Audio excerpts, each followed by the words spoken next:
Hi everyone, आप सभी का स्वागत है मेरे इस यूट्यूब चैनल में जिसका नाम है ग्रैब द ज्ञान।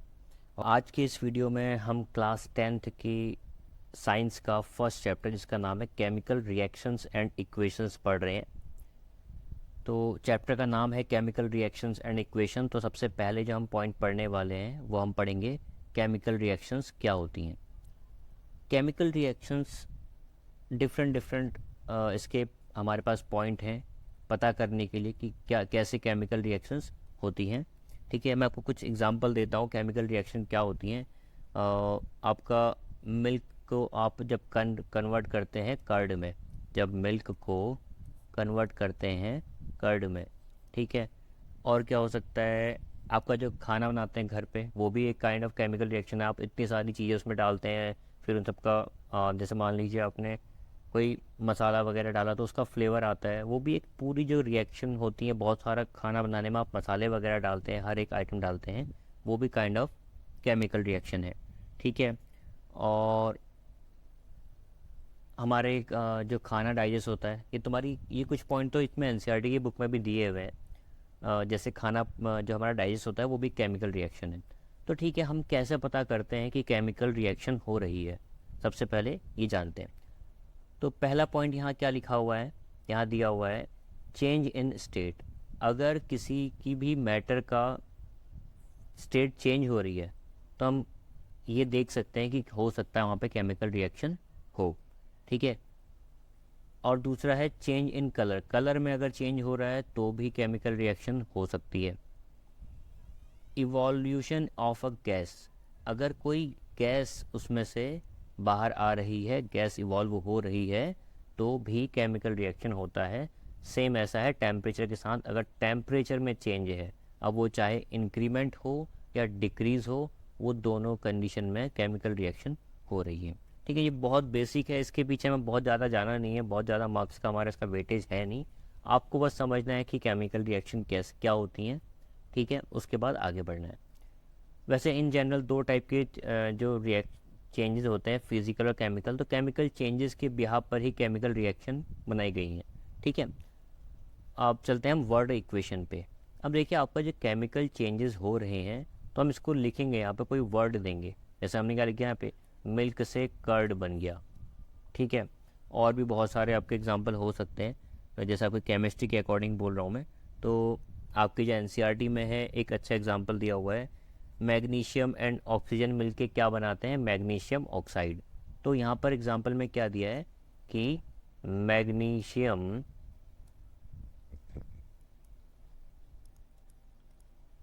और ऑक्सीजन ये दोनों मिलके क्या बना रहे हैं, मैग्नीशियम ऑक्साइड। ठीक है। तो ये है वर्ड इक्वेशन कि हमने उस जो केमिकल रिएक्शन हुई है उसको वर्ड्स में दिखा दिया कि यहाँ पर एक मैग्नीशियम था, यहाँ पर ऑक्सीजन था, और दोनों ने मिलके मैग्नीशियम ऑक्साइड बना दिया। ठीक है। हाँ, ये स्पेलिंग गलत है, ठीक है। तो इसे बोलते हैं वर्ड इक्वेशन। अब जब हम इन्हीं वर्ड्स को केमिकल टर्म में, जो इनके केमिकल फॉर्मूलाज हैं, उनमें कन्वर्ट कर दें तो ये बन जाती है केमिकल इक्वेशन। देखते हैं मैग्नीशियम को हम केमिस्ट्री में कैसे लिखते हैं, Mg। ठीक है, मैग्नीशियम को क्या लिखते हैं, Mg। तो यहाँ पे लिख देंगे Mg। ऐसे ही ऑक्सीजन को क्या लिखते हैं, O2। पता होगा, आप लोगों ने 9th में पढ़ा हुआ है, उससे पहले देखा होगा। और ये दोनों मिलके क्या बनाते हैं, MgO, मैग्नीशियम ऑक्साइड। ठीक है, ये बना दिया MgO। तो अब यहाँ क्योंकि हमने इनके केमिकल फॉर्मूला का यूज़ किया, इसीलिए इसे बोलते हैं केमिकल इक्वेशन। ऊपर वर्ड इक्वेशन, फिर हमने पढ़ा केमिकल इक्वेशन। ठीक है। अब इसके बाद एक थर्ड टर्म और है, स्केलेटल केमिकल इक्वेशन। ये क्या होती है, जैसे मान लीजिए आप इसी केमिकल इक्वेशन में देखिए, यहाँ पर देखिए, आपने आपने Mg लिखा और O2 लिखा, यहाँ MgO। यहाँ नंबर ऑफ O2O कितने हैं, 2 O हैं, और यहाँ Mg कितना है, 1। पर यहाँ Mg 1 है और O 1 है। तो O यहाँ और यहाँ, मतलब लेफ्ट हैंड साइड यहाँ और यहाँ के बदले हम यूज़ करेंगे लेफ्ट हैंड साइड और राइट हैंड साइड, RHS और LHS, ठीक है। तो LHS में O के नंबर है 2 और RHS में O है 1। ऐसा तो पॉसिबल नहीं है। हमने कंजर्वेशन ऑफ मास पढ़ा होगा कि किसी भी रिएक्शन में होता क्या है, ये मैं आपको समझा देता हूँ एक से।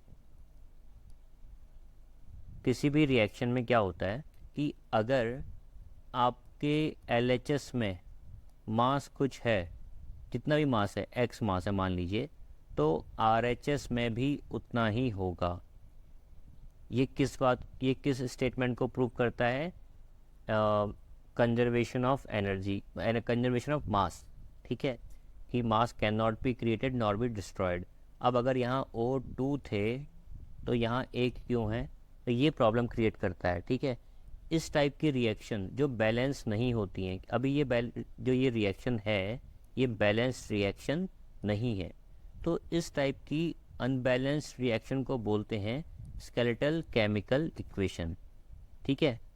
मतलब उसे किसी ने अभी बैलेंस नहीं किया, इनको बोलते हैं स्केलेटल केमिकल इक्वेशन। इसी पे एक आपका क्वेश्चन भी है शायद एक्सरसाइज में या फिर इन टेक्स्ट में, कोई बात नहीं, हम उसको वहाँ और अच्छे से डिस्कस करेंगे। फिलहाल मैंने आपको एक आइडिया दे दिया कि स्केलेटल केमिकल इक्वेशन क्या होता है, ठीक है। आगे बढ़े। बैलेंस केमिकल इक्वेशन सेम वही है। जब आप किसी स्केलेटल केमिकल इक्वेशन को जो कि बैलेंस नहीं है उसे आप बैलेंस कर दोगे तो उस इक्वेशन को बोलते हैं बैलेंस केमिकल इक्वेशन, ठीक है। तो इसके बारे में थोड़ा और डिटेल में बात करते हैं, बैलेंस कैसे करना होता है, ये अच्छा टॉपिक है। बैलेंस केमिकल इक्वेशन एक अच्छा इम्पॉर्टेंट टॉपिक है जो कि जिसके ऊपर कुछ क्वेश्चन आ सकते हैं आपके हाफ ईयरली में या फाइनल में या फिर आपके क्लास टेस्ट में। तो देखते हैं कि कैसे हम एक स्केलेटल केमिकल इक्वेशन को बैलेंस कर सकते हैं। तो एग्जांपल के लिए हम ले लेते हैं एक इक्वेशन जिसमें हमने लिया आयरन और वाटर और ये Fe3O4 प्लस H2, ठीक है। तो इसके बाद आपको क्या करना होता है, सबसे पहले हमें यहाँ पे लिखना होगा LHS, या एक काम करते हैं इसको ऐसे नहीं लिखते हैं, पहले हम लिखते हैं कितने कंपोनेंट हैं हमारे पास, सॉरी क्या क्या एलिमेंट हैं। तो एलिमेंट हमारे पास क्या है, पहला आयरन, अगला यहाँ पे देखिए आयरन Fe साथ में होता है, ठीक है, आप लोगों को पता होगा इतना थोड़ा बहुत। और H फॉर हाइड्रोजन हमने लिया, फिर O ऑक्सीजन, यहाँ भी सेम वही है, ठीक है। और इधर लिख लेते हैं हम कि LHS में उनके नंबर्स क्या हैं और इधर लिख लेते हैं RHS में उनके नंबर्स क्या हैं। तो अब आप देख पाओगे जो आयरन है LHS में आयरन के नंबर 1, RHS में भी आयरन कितना है, वो सॉरी 1 नहीं है, यहाँ पे 3 है। और इधर हाइड्रोजन LHS में 2 है और हाइड्रोजन RHS में भी 2 है। ऑक्सीजन LHS में 1 और ऑक्सीजन RHS में 4। अब इसे हमें क्या करना है, बैलेंस करना है। हम ये चाहते हैं कि LHS और RHS में इन एलिमेंट्स के जो नंबर हैं वो इक्वल हो जाएं। तो सबसे पहला जो तरीका है, सबसे पहला जो नियम है वो है, हमें देखना पड़ेगा सबसे मैक्सिमम नंबर कहाँ पर है। दोनों साइड, पूरे दोनों साइड की रोज अगर आप देखोगे तो सबसे मैक्सिमम नंबर कौन सा है, 4। तो हम सबसे पहले ऑक्सीजन को बैलेंस करने की कोशिश करेंगे, ठीक है। सबसे पहले किसको बैलेंस करेंगे, ऑक्सीजन को। तो यहाँ क्योंकि RHS में 4 है तो हमें LHS में भी 4 लाना होगा। हम यहाँ पर प्लस माइनस नहीं कर सकते हैं, सिर्फ और सिर्फ मल्टीप्लाई कर सकते हैं।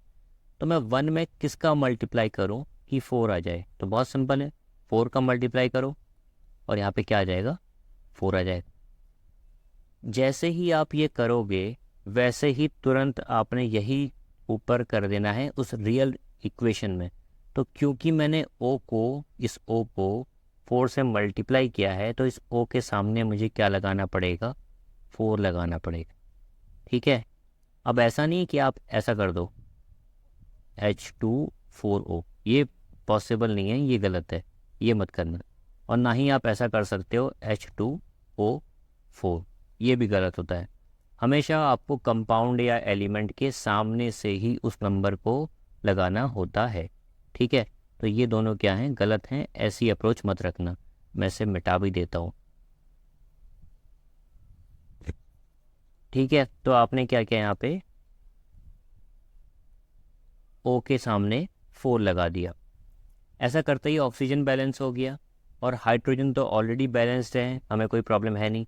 अब हम इस आयरन को बैलेंस करना चाहते हैं, तो हम क्या करेंगे, RHS में 3 है और LHS में 1 है। तो अब गलती से भी ये मत सोचना कि हम 3 को कम करके 1 कर दें, हम कम नहीं कर सकते, ये भी हमारे पास राइट नहीं है। हमें बस जो कम है उसको बढ़ा सकते हैं उसको हम, बट जो ऑलरेडी ज़्यादा है उसको हम कम नहीं कर सकते। तो यहाँ भी 1 को क्या करना होगा, मल्टीप्लाई किससे करेंगे, 3 से। तो ये इजीली क्या आ जाएगा, 3। और जैसे ही आपने ये काम यहाँ किया, वैसे ही आपको इक्वेशन में भी करके देखना ऊपर, और उसको बॉक्स में बंद करके दिखा देना है कि ये हमने किया है, ये इक्वेशन में पहले से नहीं था। तो ऐसा करते ही आपकी इक्वेशन क्या हो गई है, बैलेंस्ड हो चुकी है। तो इक्वेशन बैलेंस्ड, ठीक है।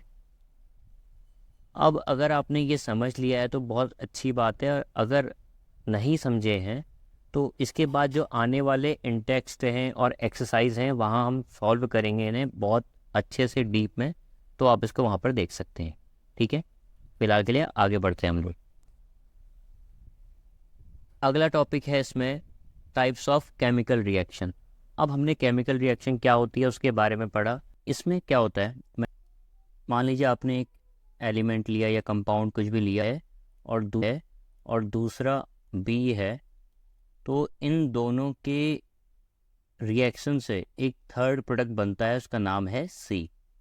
तो जब भी ऐसा होता है कि 2 या 2 से ज़्यादा रिएक्टेंट मिलके एक प्रोडक्ट बनाते हैं, तो ज़रूरी नहीं है 2 हों, कभी कभी ज़्यादा भी हो सकते हैं। ऐसा हो कि A B C मिलके D बना रहे हैं, ठीक है। तो रिएक्शन क्या है, रिएक्शन देखते हैं, सॉरी डेफिनेशन क्या है, डेफिनेशन देखते हैं पहले। तो a reaction in which a single product is formed from 2 or more reactions is known as a combination reaction, ठीक है। ये थोड़ा कलरफुल कर दिया है मैंने, इसको मैं हटा देता हूँ, ये कुछ अच्छा लग नहीं रहा, सॉरी। मैं फिर से लिख देता हूँ।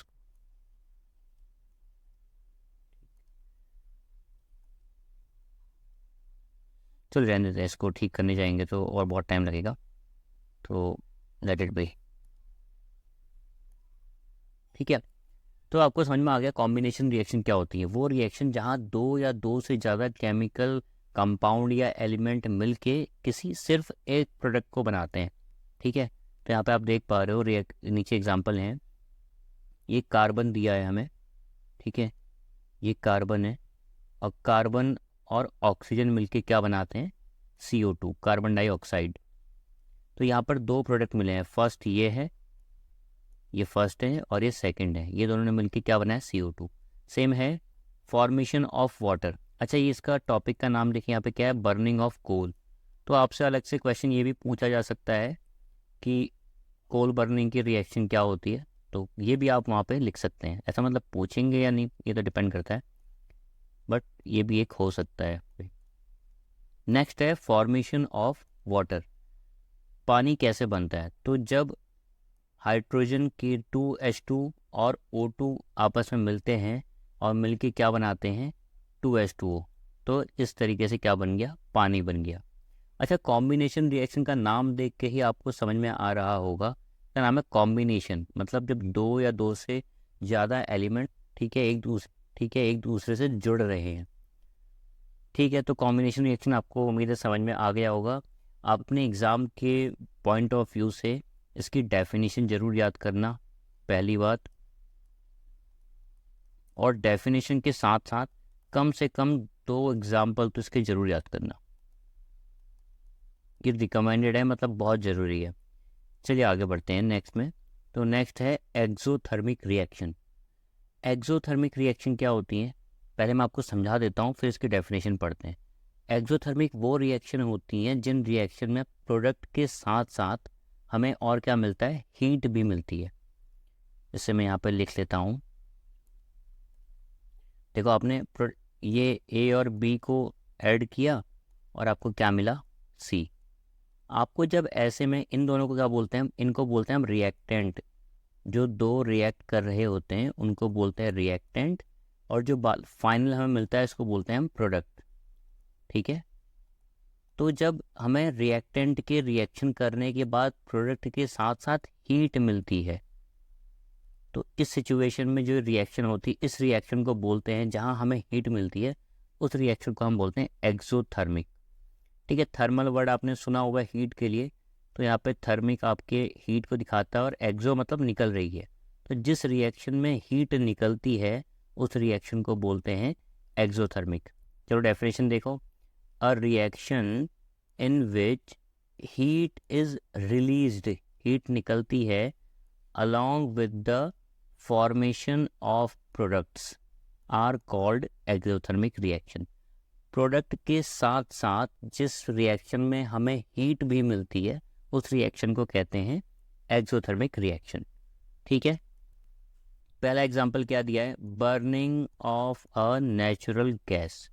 नेचुरल गैस के जलने की प्रोसेस, CH4 है। ठीक है, CH4 को हमने ऑक्सीजन की प्रेजेंस में जलाया तो वो क्या देता है, CO2 और 2H2O। यहाँ पे हीट लिखी नहीं है बट हीट देता है। देखिए जब भी कोई भी चीज़ जलती है तो आपको जलने से क्या मिलता है, हीट। तो यहाँ पे लिखा नहीं बट मैं अलग से लिख दे रहा हूँ कि जब भी आप नेचुरल गैस को जलाते हैं, बर्न करते हैं, तो आपको हीट भी मिलती है। ये कैसी रिएक्शन है, एक्सोथर्मिक रिएक्शन है। अच्छा, आपको पता होगा या नहीं, आपके बुक में ही दिया हुआ है कि रेस्पिरेशन की जो हमारी प्रोसेस होती है, रेस्पिरेशन मतलब हमारा सांस लेने की जो प्रोसेस होती है, ये प्रोसेस भी कैसी होती है, एक्सोथर्मिक। ये भी कुछ हीट जनरेट करती है। तो रिएक्शन आपको दिख रहा होगा यहाँ पे, C6H12O6 और 6O2 यहाँ पे क्या प्रोवाइड करते हैं, 6CO2 H2O और एनर्जी हीट की फॉर्म में। अच्छा, अगर आपको नहीं समझ में आ रहा तो आप ऐसा कर सकते हैं, जब आप सांस छोड़ते हैं तो उसमें आप देखेंगे अगर अपनी नाक के आगे या मुंह के आगे हाथ लगा के देखेंगे तो आपको थोड़ी सी हीट फील होगी। ठीक है, तो इसीलिए जो रेस्पिरेशन है ये भी एक एक्सोथर्मिक रिएक्शन है। साथ ही में यहाँ पर रिएक्शन नहीं दे रखी है बट ये एनसीईआरटी की बुक में बस एक पॉइंट दिया हुआ है कि वेजिटेबल्स का डिकम्पोजिशन भी एक एक्सोथर्मिक रिएक्शन होती है। वेजिटेबल का डिकम्पोजिशन भी एक एक्सोथर्मिक रिएक्शन होती है। ठीक है, मैं इसे मिटा देता हूँ जो अभी काम का नहीं है, जो मैंने आपको सिर्फ समझाने के लिए लिखा था। ठीक है, नेक्स्ट रिएक्शन क्या है हमारे पास, डिकम्पोजिशन रिएक्शन। ये डिकम्पोजिशन रिएक्शन जो होती है, यहाँ पे मैं ऊपर से लिख देता हूँ, ऑपोजिट होती है किसके, कॉम्बिनेशन रिएक्शन की। ये कॉम्बिनेशन रिएक्शन के ऑपोजिट होती है।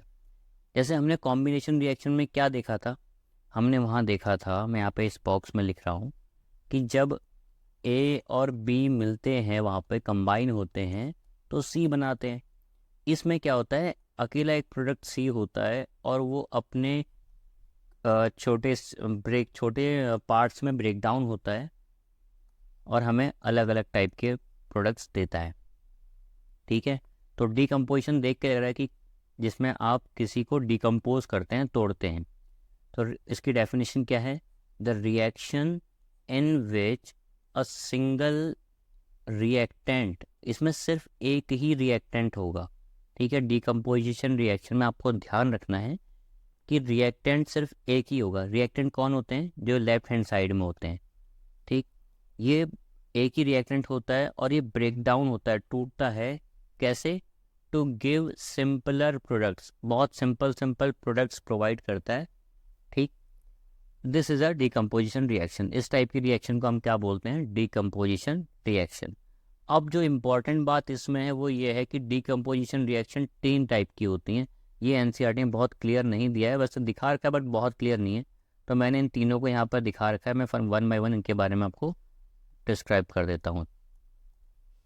सबसे पहले जो हमारे पास रिएक्शन है वो है thermal reaction, sorry thermal decomposition reaction.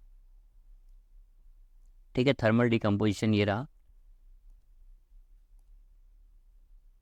Thermal decomposition क्या बोलता है? When a decomposition reaction is carried out by heating it is called thermal decomposition. मैं इतना बहुत सारा डेफिनेशन आपको पढ़ना है तो आप इसका स्क्रीनशॉट ले सकते हैं या इसको नोट कर सकते हैं। आपको बहुत सिंपल वे में इसको समझा देता हूँ इन तीनों को एक साथ। ठीक है, हमने अभी ऊपर पढ़ा डिकम्पोजिशन के बारे में। डिकम्पोजिशन में क्या होता है? 3 टाइप के, इसमें एक प्रोडक्ट आपका होगा, एक रिएक्टेंट होता है, इसको हम बोलते हैं क्या? रिएक्टेंट। और ये रिएक्टेंट टूटता है और बन जाता है सिंपलर फॉर्म में। सिंपलर फॉर्म मान लेते हैं ए और बी हैं। ठीक है, ये हमें मिल गए प्रोडक्ट। तो अब क्या होता है, कभी इसी कोई एक रिएक्टेंट अपने आप से नहीं टूटता, इतनी इजीली अपने आप से नहीं टूटेगा, तो हम इसे क्या करते हैं? हीट देते हैं। तो जब हम इसे हीट देते हैं, इस सिचुएशन में ये हो जाती है थर्मल डिकम्पोजिशन।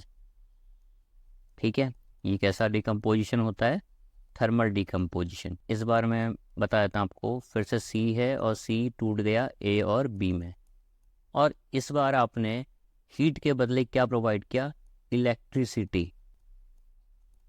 ठीक है, इलेक्ट्रिसिटी के थ्रू भी डिकम्पोजिशन होता है। तो अगर आपने इलेक्ट्रिसिटी वहाँ प्रोवाइड कर रखी है तो इसको बोलते हैं इलेक्ट्रोलिटिक डिकम्पोजिशन। Electrolytic decomposition. इसमें चेंजेस कुछ नहीं है, बस आप ये जो मीडियम है उसको एनर्जी प्रोवाइड करने का वो चेंज कर रहे हो, जिसकी हेल्प से ये रिएक्टेंट टूटता है ए और बी में। सेम अगर आपने ऐसे ही किसी सी को एनर्जी दी, किसके थ्रू? सनलाइट के थ्रू। ठीक है, हीट तो यहाँ दे रहे हैं बट किसके थ्रू दे रहे हैं? सनलाइट के थ्रू। ऐसी रिएक्शन को बोलते हैं फोटोलिटिक। ठीक है, ये मैंने बहुत बेसिक समझा दिया आपको। इनकी डेफिनेशन और एग्जांपल मैंने यहीं ऊपर लिखे हुए हैं, आपको वो दिखा देता हूँ।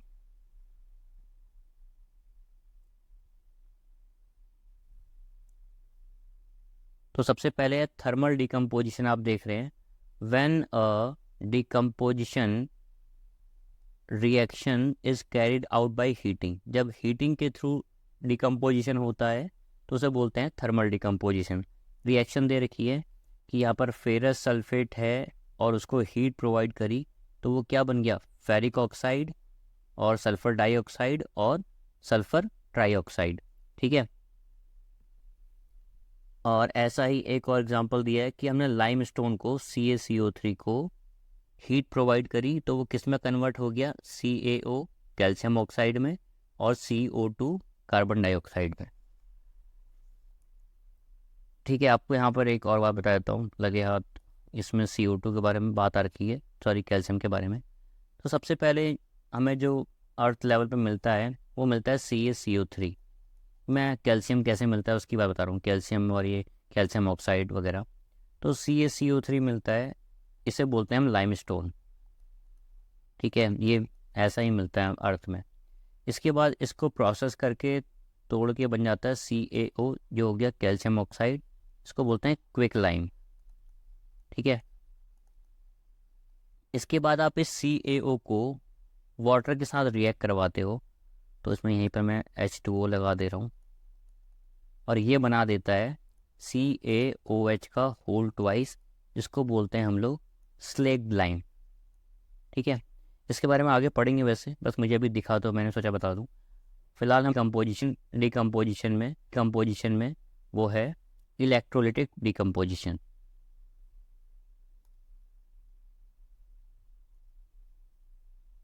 ये आ गया electrolytic decomposition. When a carried reaction is carried out by it is known as electrolytic decomposition। इसका एग्जांपल दे रखा है H2O टूटा है किसमें? H2 और O2 में। ठीक है, हमने इलेक्ट्रिक करंट इसमें दिया है, कोई नई बात नहीं है, आप इसको देख के ही समझ गए होंगे। ऐसे ही आगे बढ़ते हैं, ज़्यादा ऊपर हो गया। Photolytic decomposition. When a decomposition reaction is carried out by light it is known by photolytic decomposition. बस, तो इसमें आपने सनलाइट देखा AgCl को और वो Ag और Br2 में कन्वर्ट हो गया। सेम ऐसे ही हमने यहाँ पे HI को UV लाइट दी, उसने H2 और I2 में कन्वर्ट हो गया। ठीक है, ये बहुत बेसिक एग्जांपल हैं। तो आपको और भी एग्जांपल मिलते तो आप उसको लिख सकते हैं, याद कर सकते हैं। और एक और सजेशन दूंगा मैं कि आपकी NCERT में जितनी भी रिएक्शंस हैं वो याद होनी चाहिए, मतलब एग्जैक्टली याद नहीं होनी चाहिए बट उनका आइडिया होना चाहिए हमें, क्योंकि क्वेश्चन एग्जाम्स में वो आने के चांसेस बहुत ज़्यादा हैं। फिलहाल बढ़ते हैं अपने नेक्स्ट रिएक्शन में, जिसका नाम है एंडोथर्मिक रिएक्शन। ये जो एंडोथर्मिक रिएक्शन है ये एग्जैक्टली अपोजिट है किसकी, एग्जैक्टली अपोजिट नहीं बोलना चाहिए वैसे, बट समझने के लिए बस, ये है एक्सोथर्मिक की। ठीक है, अब एक्सोथर्मिक में क्या था, हीट हमें मिलती थी उसमें हमारी जैसे रेस्पिरेशन था उसका एग्जांपल। एंडोथर्मिक रिएक्शन में क्या होता है, हम हीट देते हैं। ठीक है, वहाँ तो हमें एक्सोथर्मिक में हीट मिलती थी, एक्सोथर्मिक में हीट गेन होती थी, हमें हीट मिलती थी। बट एंडोथर्मिक में हीट हमें देनी पड़ेगी, वो एब्जॉर्ब होगी हीट। ठीक है, तो क्या लिखा है इसकी डेफिनेशन में, reaction in which energy is absorbed are known as endothermic reaction. तो इसके दो इक्वेशन आपको एग्जाम्पल वाले दिख ही रहे होंगे। H2O2 है और इसको H2O और O2 में कन्वर्ट कर दिया। ठीक है, ये एंडोथर्मिक का रिएक्शन आप देख लेंगे, बहुत ज़्यादा इसमें कुछ बताने लायक है नहीं। इसमें बस आपको मैं सभी के लिए बता दे रहा हूँ, डेफिनेशन याद करनी है और साथ में दो एग्जाम्पल्स आपको याद करने पड़ेंगे सभी के लिए। चलिए, नेक्स्ट है displacement reaction, the chemical reaction in which an more active element displaces another weak element from its solution known as displacement reaction. ठीक है, तो इसको मैं ऐसे ही आपको फिर से विजुलाइज करा देता हूँ। पहले जैसे मान लेते हैं कि एक एलिमेंट है A और दूसरा एलिमेंट है B, और ऐसा करते हैं यहाँ पे A और B साथ में लेते हैं और इधर रख लेते हैं हम लोग C और D। तो ऐसा हो सकता है, या ऐसा भी इसको कर सकते हैं, यहाँ C अकेले, AB और C। तो ऐसा हो सकता है कि ये C जो हो इस AB में से किसी भी एक को डिस्प्लेस कर दे, AC प्लस B बन जाए, AC प्लस B बन जाए। इसमें क्या हुआ, इस C ने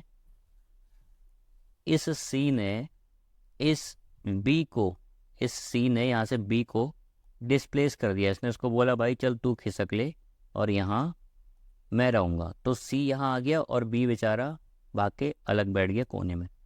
ठीक है, इसका मतलब ओवरऑल कहने का मतलब ये है, जो C जो होगा ये मोर रिएक्टिव होगा, ये ज़्यादा पावरफुल होगा, और ये AB दोनों साथ जो बैठे हुए हैं इनमें से B को उठा के फेंक देगा। क्यों? क्योंकि ये ज़्यादा पावरफुल है और ये B बेचारा इससे वीक है, तो इसको इजीली फेंक देगा और A के साथ अपना बैठा रहेगा। B ये साइड में आ गया। अब हमें ये जानना है कि कौन ज़्यादा पावरफुल है, हमें कौन बताएगा? तो इसके लिए चिंता वाली कोई बात नहीं है, 3rd चैप्टर का वीडियो आएगा उसमें इसको अच्छे से एक्सप्लेन करूँगा कि कौन पावरफुल है कौन वीक है। ठीक है, 3rd चैप्टर आपका होगा मेटल्स और हाँ मेटल्स के ऊपर जो होगा उसमें ये सब बहुत डिटेल में दिया है। तो अभी आप इसकी टेंशन मतलब कौन किसको डिस्प्लेस करने वाला है, फिलहाल जो कुछ रिएक्शन दिए हैं उनको आप पढ़ो और 3rd चैप्टर में आके आपको उसको बहुत क्लियरिटी मिल जाएगी। डिस्प्लेसमेंट रिएक्शन की डेफिनेशन आप देख पा रहे होंगे, the chemical reaction in which an more active element displaces another weak element. मैंने बताया ना, एक्टिव एलिमेंट है C और B आपका वीक एलिमेंट है, तो इसको बोलते हैं डिस्प्लेसमेंट रिएक्शन। ये इसके 3 कुछ एग्जाम्पल दे रखे हैं।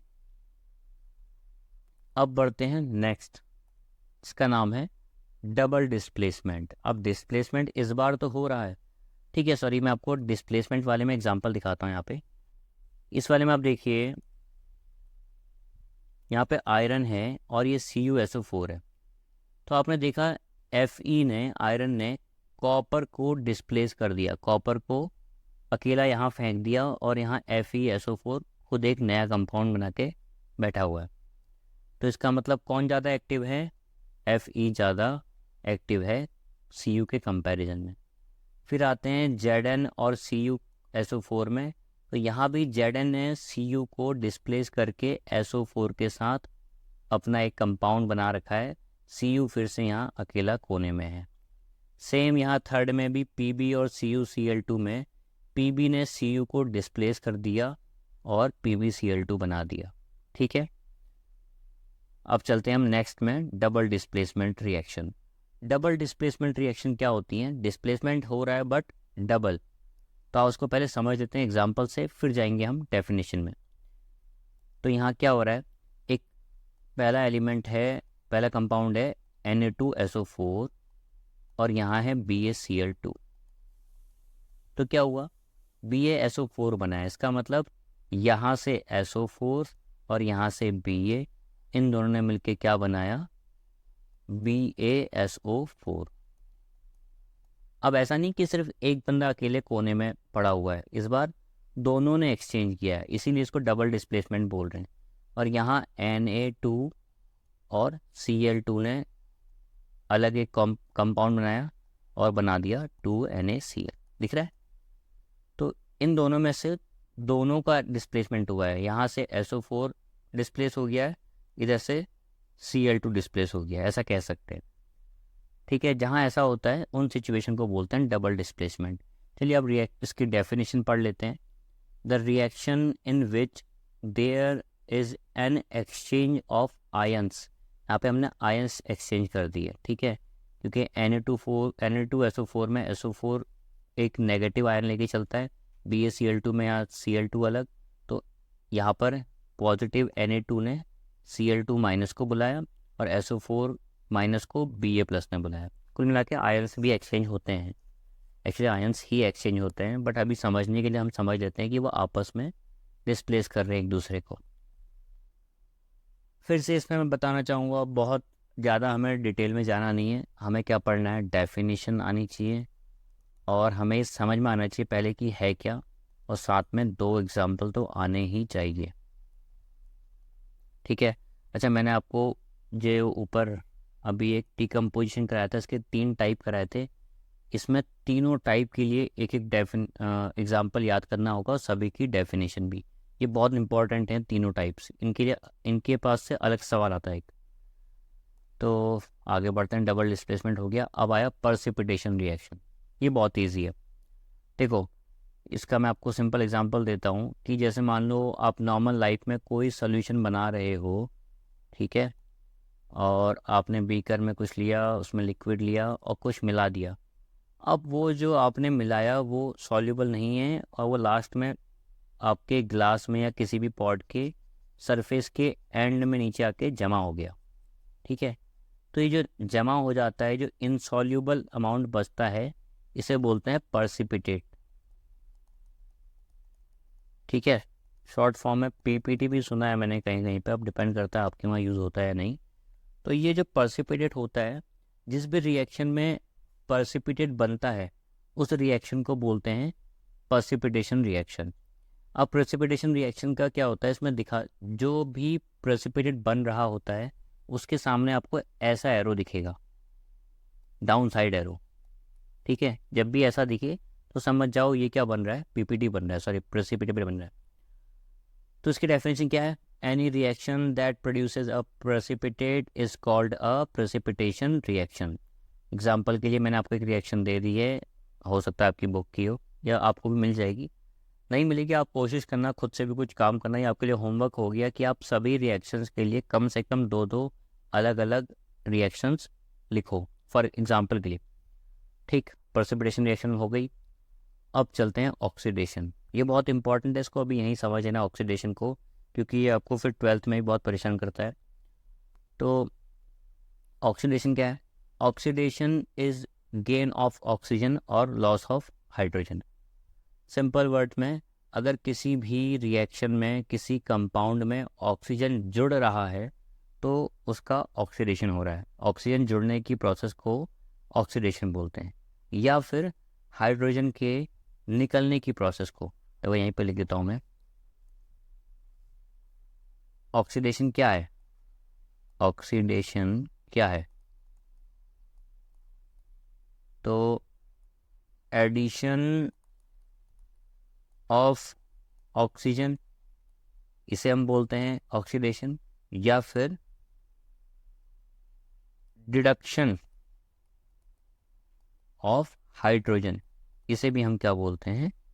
ऑक्सीडेशन। हाइड्रोजन का जाना, ऑक्सीजन का आना, दोनों ऑक्सीडेशन है। ठीक है, यहाँ पे मैंने नीचे लिखा भी है कि if a substance gains oxygen, O यहाँ पे मिस कर दिया हमने, यहाँ पे लिखो और नहीं, एंड लूज हाइड्रोजन, कि हाइड्रोजन जाना भी तो चाहिए ना। ये दोनों साथ होना जरूरी नहीं है, या होगा और एडिशन ऑफ ऑक्सीजन और डिडक्शन ऑफ हाइड्रोजन, या तो ऑक्सीजन जुड़े तो ऑक्सीडेशन होगा, या फिर हाइड्रोजन निकले तो ऑक्सीजन होगा। दोनों साथ हो रहे हैं तो भी ऑक्सीडेशन ही हो रहा है। तो it is said to be oxidised. अच्छा, जिस भी प्रोडक्ट में जुड़ रहा होता है उस प्रोडक्ट का क्या हो रहा है? वो प्रोडक्ट क्या हो रहा है? ऑक्सीडाइज्ड। इसे अभी हम कुछ हमारे जो एक्सरसाइज हैं और इन टेक्स्ट है वहाँ कुछ क्वेश्चंस आएंगे, वहाँ और डिटेल में हम समझ पाएंगे।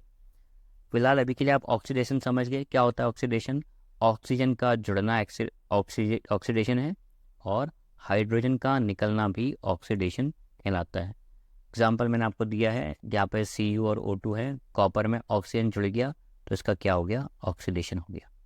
ठीक है। रिडक्शन, सेम ऑक्सीडेशन का उल्टा। यहाँ पे क्या हो रहा है, इसको मैं यहाँ पे लिख के दिख देता हूँ।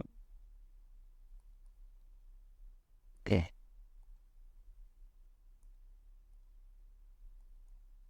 रिडक्शन क्या है? रिडक्शन है ऑक्सीजन का निकलना और गेन ऑफ हाइड्रोजन, और हाइड्रोजन का जुड़ना। इनमें से कुछ भी हो रहा हो या दोनों हो रहे हो तो रिडक्शन होता है। ठीक है। Reduction is the loss of oxygen और गेन ऑफ हाइड्रोजन। सिंपल, बहुत simple definition. If a substance loses oxygen, यहाँ पे भी लिखो, और gains hydrogen during a reaction, it is said to be reduced. ठीक है, तो ये रिडक्शन हो गया। हो सकता है मैं थोड़ा फास्ट जा रहा हूँ, या फिर अगर नहीं लग रहा, किसी को लग रहा हो तो उसको स्लो कर लेना, और इसको लग रहा हो स्लो कर लेना, वो फास्ट कर लेगा अपने अकॉर्डिंग 1.25 की स्पीड में। अब चलते हैं हम रिडॉक्स रिएक्शन में, क्योंकि ये चैप्टर बहुत जल्दी हो रहा है इसलिए मुझे लग रहा है कि हो सकता है मैं फास्ट जा रहा हूँ, पर ठीक है, इसमें इतनी ही ज़रूरत है। ये फर्स्ट चैप्टर से बहुत ज़्यादा वेटेज नहीं है, तो बहुत ज़्यादा टाइम देने की ज़रूरत भी नहीं है।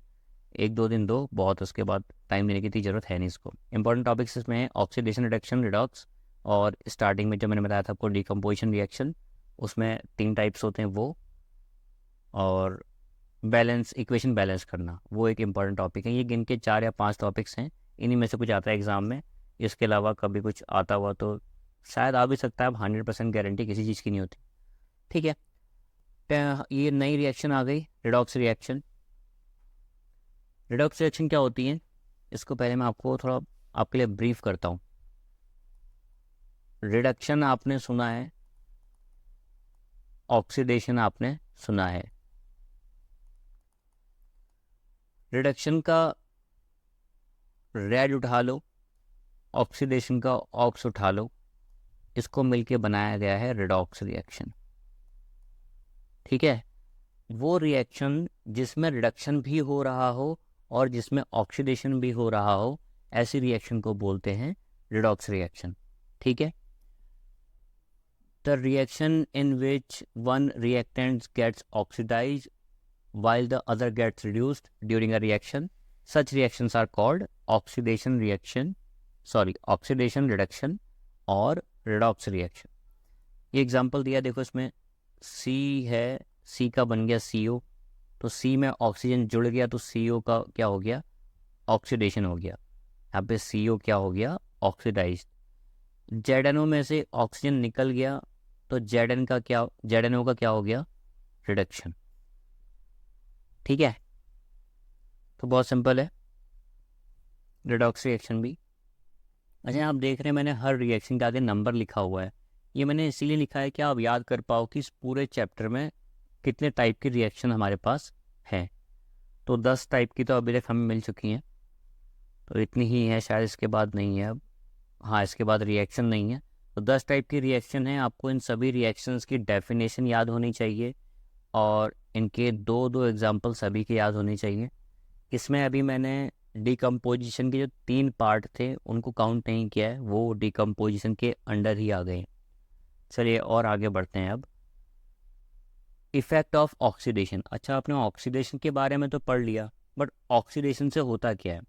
तो ऑक्सीडेशन के यहाँ पे हमें कुछ नुकसान दिखाई दिए हैं, वो देखते हैं पहले। इफेक्ट ऑफ ऑक्सीडेशन में पहला होता है कोरोजन। कोरोजन क्या होता है, इसकी डेफिनेशन सुन लेते हैं पहले, फिर और डिस्कस करेंगे इसको। When a metal is attacked by substances around it, such as moisture,